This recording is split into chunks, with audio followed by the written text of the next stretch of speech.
Welcome to the Higher Ed Demand Gen podcast, helping higher education marketing leaders share knowledge about learning, strategies, and tactics that are relevant today. See what you can learn today by listening to one of our episodes. Hello, everyone. Welcome to the Higher Ed Demand Gen podcast, hosted by Concept 3D. If you like our content, please follow and subscribe to us. As always, I'm Shiro Hattori, your host, and today I'm very excited to talk about something a little different, but highly relevant to all of universities and colleges across the U.S., which is about changing the perception of college here in the United States. And for the topic, I'm very thrilled to speak with Tamalyn Powell today. She serves on the board of directors at Serve Marketing, is also an SVP at the higher ed practice at BVK. Welcome to the show, Tam. Thanks, Shiro. I'm delighted to be here. Thanks for having me. Yeah, it's great to have you. And it's also great to meet you at AMA a few weeks back as well. Same.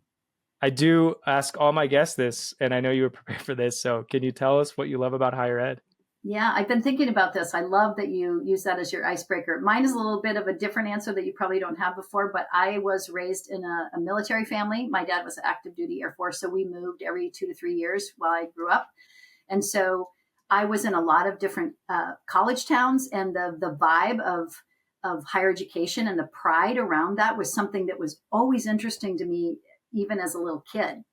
We'd go to some of the games and you just experience the pride around that. And then as I grew up, of course, I went to college and it really experienced it firsthand. So I love the feeling of being in an academic environment. And that is what kind of drove my passion. I started my career in marketing in healthcare and moved over to higher education about 20 years ago and loved it. So I'm very excited that I get to work in this space. That's fantastic. What is your alma mater, by the way? It's University of Wisconsin at Eau Claire. So go Blue Golds. Oh, awesome. Well, thank you. Along the same lines, let's jump in. Can you tell us a little bit more about your background, your role today?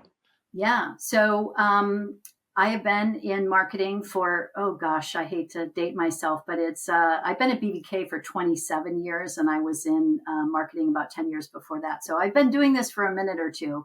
But have been in the higher education space and kind of helped kick off our higher education practice at BVK. And so that's something I'm really proud of. We started with one client, and now we've had over 75 partners in the space, and everything from the flagships to the regional comprehensives to for-profits to state systems. And so really the gamut of higher education. And I find it completely fascinating. So it's safe to say you have a lot of experience working with higher ed and specifically with marketers in higher ed. Correct. And I've met so many amazing colleagues across the U.S.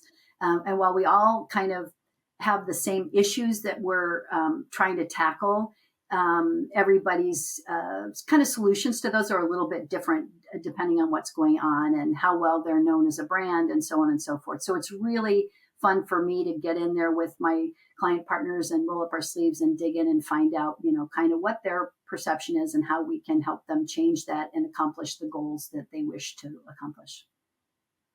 Thank you. Well, let's talk about our topic here for today. You're an expert in higher ed, right? What problems are you currently seeing in the industry, in the market? Yeah, the biggest one to me is our industry has a brand perception problem. So we go in and try to tackle these at the university level, but what we're really seeing is the industry itself is suffering from a brand perception issue. There has been so much negative publicity over the last decade, especially around higher education, that it's not accessible, that it's not affordable, that there's indoctrination that goes on and all sorts of things from both sides of the political house. And when I step back, I think, there's so much positive about higher education that I think we as Americans have forgotten about. And so our goal is not to say, hey, nothing's wrong here. There's not a thing that needs to be fixed. That's not true. We all know that. But that's what we've been doing in higher education for our whole history, is we morph and change depending on what this country needs from us.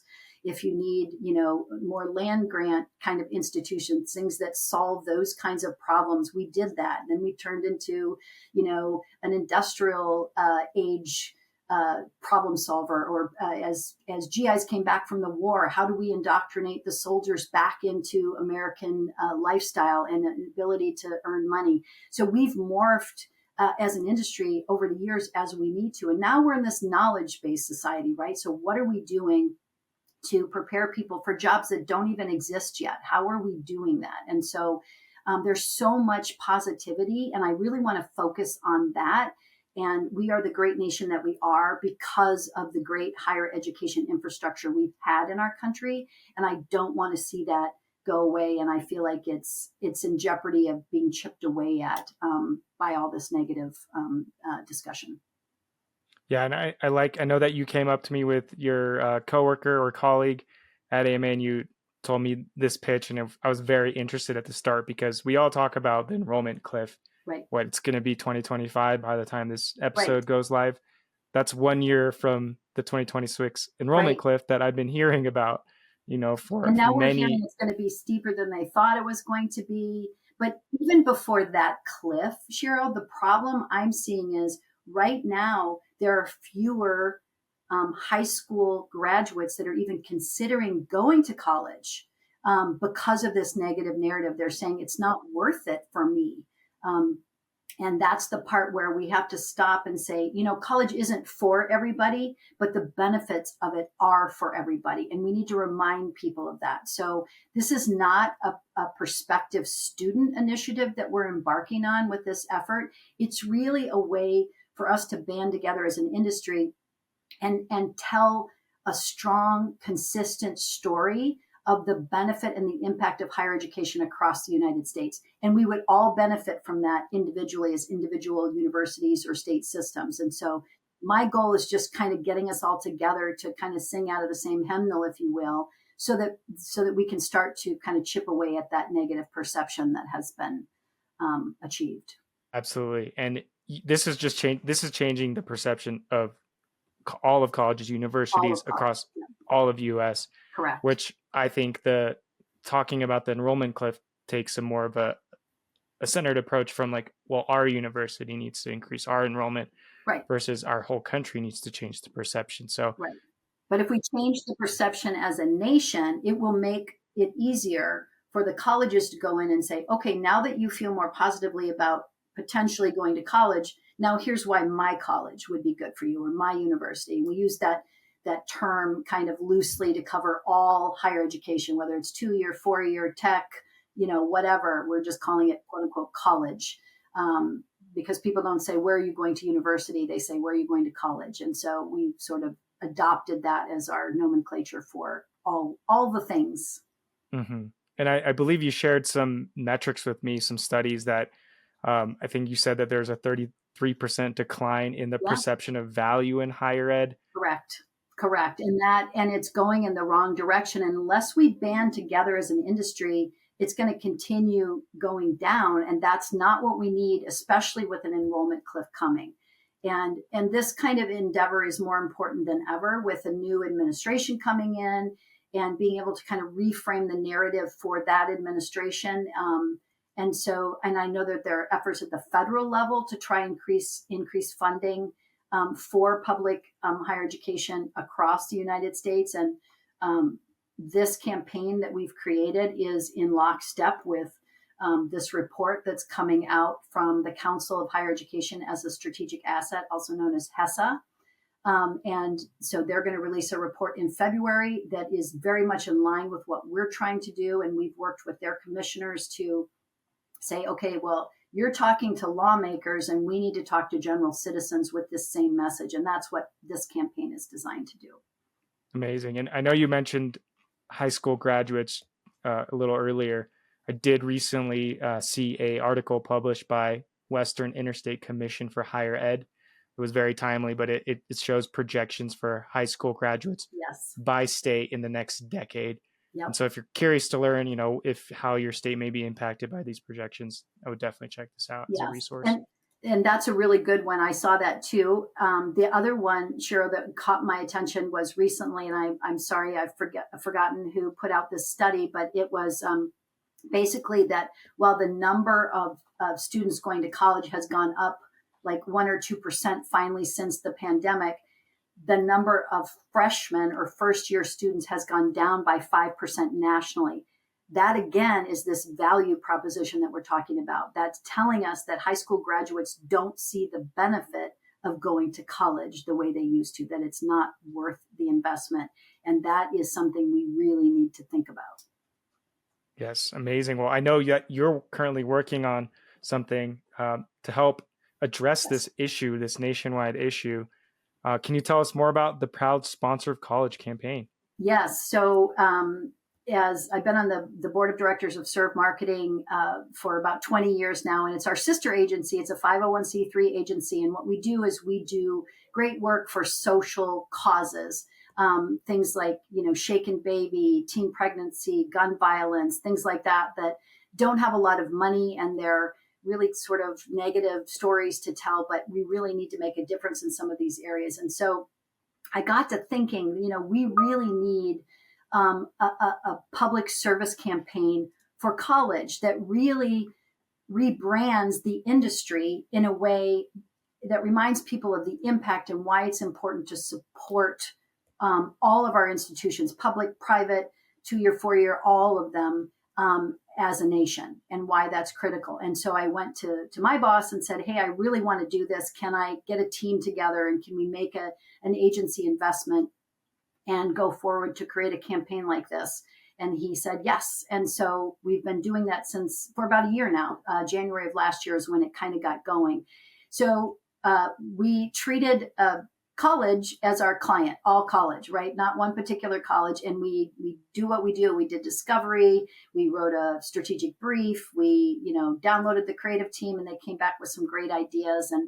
And so, because one of the things we've learned is a lot of our clients need us to do this for them. And we're doing it kind of one college at a time or one state system at a time.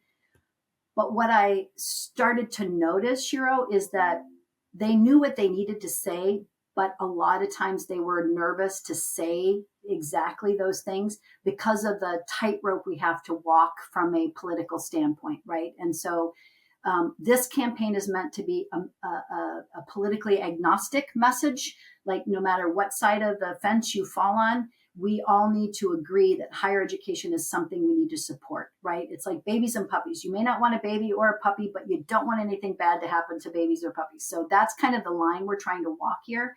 But we're able to say things when we're controlling the narrative that our clients maybe aren't as comfortable saying. And so that's why we wanted to do it without the benefit of waiting for a client to want to do this. Yeah. And so we think it's going to help everybody. So that's the background of how this came to be. Amazing. And I know you worked on a miniature campaign to see yes. How something like this could be actually deployed yes. In a larger scale, but you started out small, right? So can you tell us a little bit more about your proof of concept campaign around the perception of higher ed? Absolutely.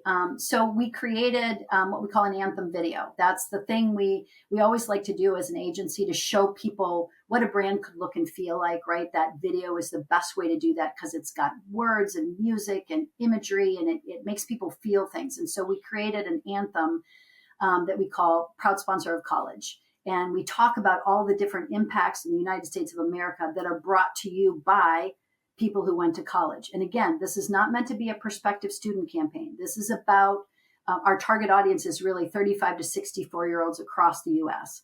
to sort of reframe that narrative around the perception of college. So we have video, and we have a bunch of other executions in terms of like outdoor boards and digital ads and print ads and sort of those kinds of efforts. And so then we tested them with over 2,000 of our target audience, and we kind of broke it down by rural and gender and political leanings and so on. So we really have a sense for how the campaign made people feel, how they felt about higher education before they saw the campaign, and how they felt about it afterwards. And in every single target audience, in every single question, that number went up quite substantially. It literally between 5 and one of them was as high as 21% difference of positive feelings about the industry after they saw our campaign.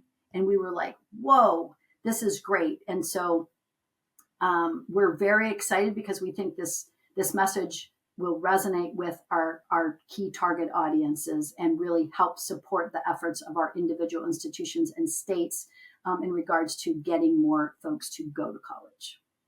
Yeah, this is amazing. I watched the campaign video as well. And so I know what you shared out, which is great.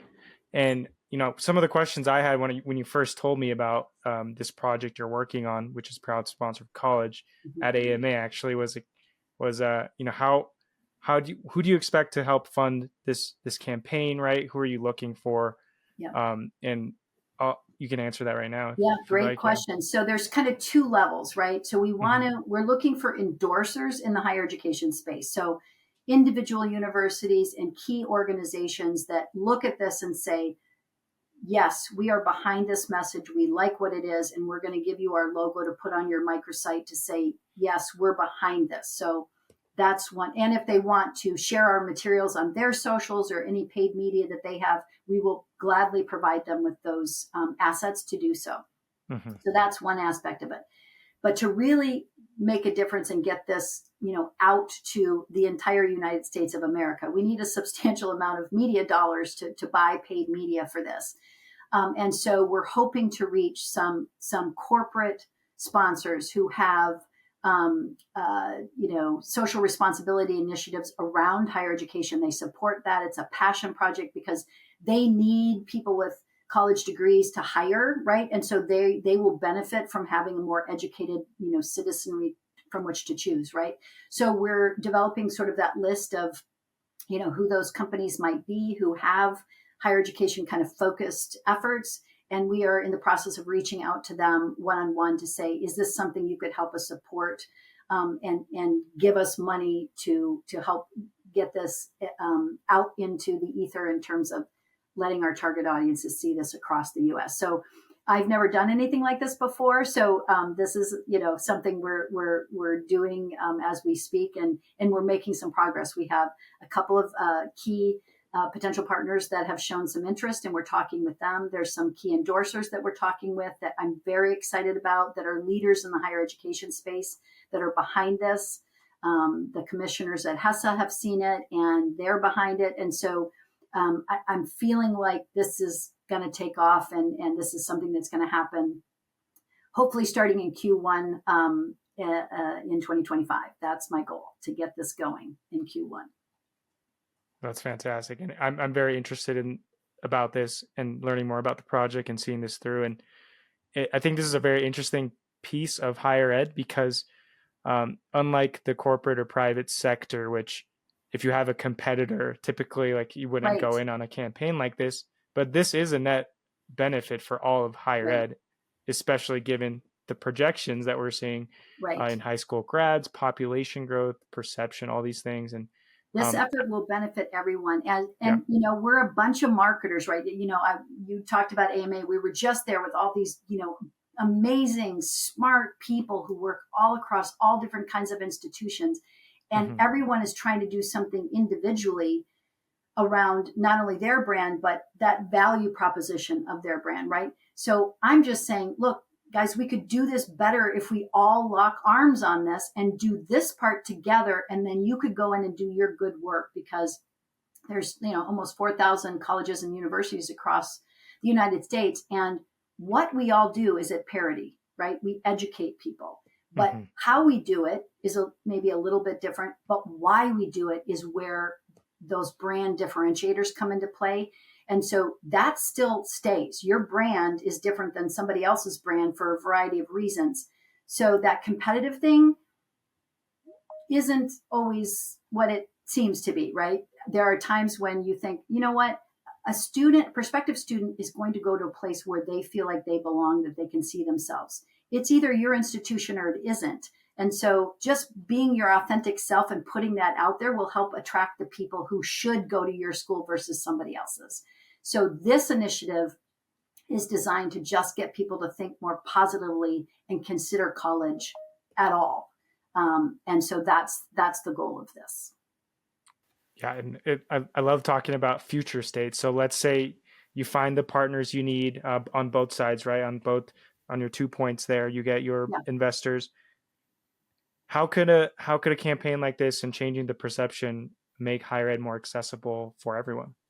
That is a great question. And the goal of this is to make lawmakers at the state level and at the federal level aware that the citizens of the United States feel strongly about supporting our higher education in the United States of America.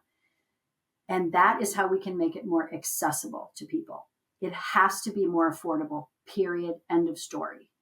Because people could want to go, but they're not going to be able to if we don't help them get there. And so we need to make it a priority in the United States of America. And that's what's the focus of this. And like the HESA report is how we need to support that to make it more accessible and affordable. And that's going to solve a lot of our kind of perception problems as we go forward, quite frankly. Yeah. And I think that I was happy to cover this topic because selfishly, like this podcast is about creating demand and Yep. talking about higher ed and typically Yep. about, how you can attract more students, how you can create better messaging, all marketing topics. But I think this is like the North Star of all of demand generation for higher ed, which is ultimately the goal is to make higher ed more affordable, which is more accessible. But it starts at this perception level that we were just talking about because we are seeing these projections. That's exactly right. And I don't want to lose the point that college is not for everyone. Not everyone should go to college. They can make a fine income doing something like that's fine.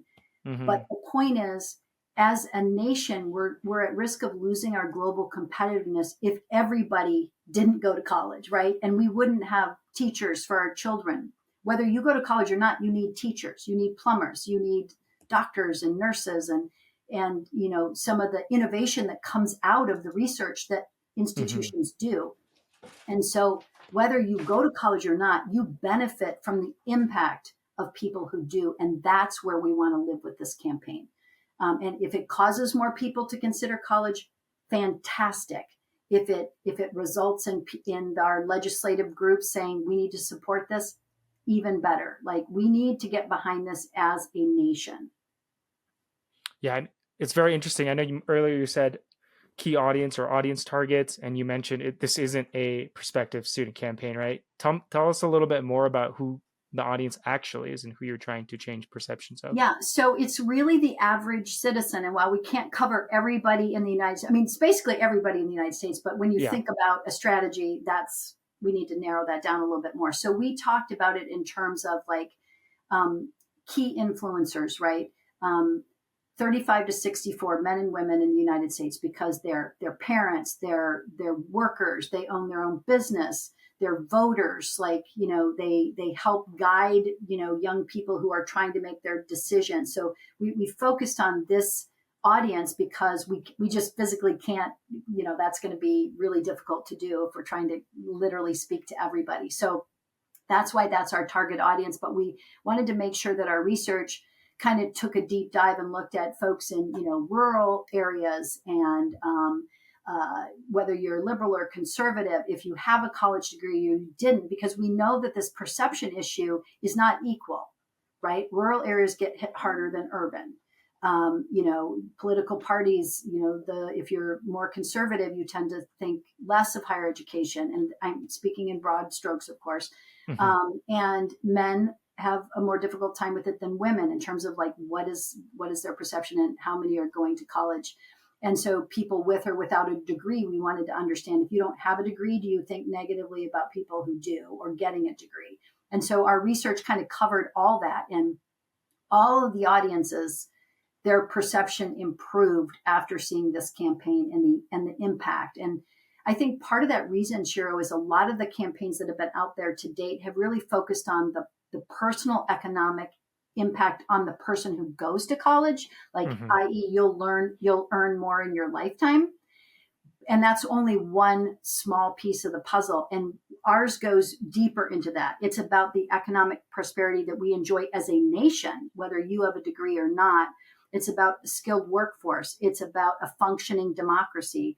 It's about our collective health, happiness, and well-being. We know that people who go to college tend to be healthier people. They are able to take better care of themselves and things like that. It's about the ever expanding opportunities that define and redefine the American dream as that sort of shifts, right? And it's about a strong military that to safeguard our freedom and our national security. So we're covering off a lot of kind of key issues, and we're not just hyper focused on the economic part of it, which I think has been very limiting. And so we need to think kind of outside of that.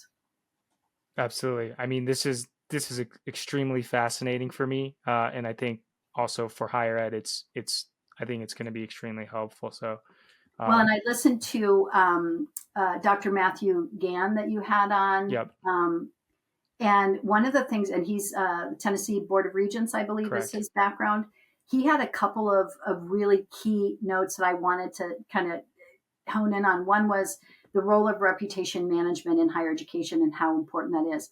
That's exactly what this is, but it's not reputation management of your institution. It lives up here. It's about reputation management of our industry, because he's right. It's critical to understand what your brand is, amongst your, competition, but we need to do that better as an industry, and no one is doing that. And that's what I hope this. And he also talked about clarity over cleverness. And that's why this campaign is designed to be very specific about the impacts that maybe you haven't thought of. Maybe it's not as sexy as, some of the things that, other industries can talk about, but it's really practical and it's really pragmatic. It's really real. And so we're living in that space. So those were a couple of points where I was like, wow, yeah, I like that. So I'm going to reach out to him. Matthew's great. Yeah. And he's got a lot of great ideas. So I think you should. And I know you mentioned audience a little bit, and I think a big takeaway I had at AMA was that parents and family have a much bigger influence with Gen Alpha moving on into higher ed and becoming teenagers here in a couple of years. And so I think it makes a lot of sense that you've narrowed your audience to this. So this is fascinating. And we did anecdotally ask a group of prospects that identified as not likely to want to go to college, and we showed them this campaign, and then we asked them afterward, and 38% said that they would reconsider going to college after seeing this, even though it's not a prospective student campaign. So we were like, whoa. So even though they're not our target, it resonated with them, which was really powerful to me. Absolutely. Yeah. Well, how can we get the word out here? So my audience, they're folks like Matthew or marketers, right? In director, manager roles. Those are usually my listeners. How can we help spread the word or learn more about the campaign? What I'd love to hear from anybody who's interested, I can put the URL for our site in the show notes, but it's whycollegematters.org. And reach out to me on LinkedIn or Tamalyn.Powell at servemarketing.org or at bbk.com, whichever you prefer. I'd love to hear from you. If you want to be an endorser, we would love to put your logo on our site. I'd love to get this out to the industry and get people talking about it and getting on board so that we're all collectively together on this. And then, of course, if any of your listeners have any partners that they work with that they think would be interested in sponsoring in terms of, giving us funds to help run this, I, of course, would love to speak with them and show them our work and hopefully get this out.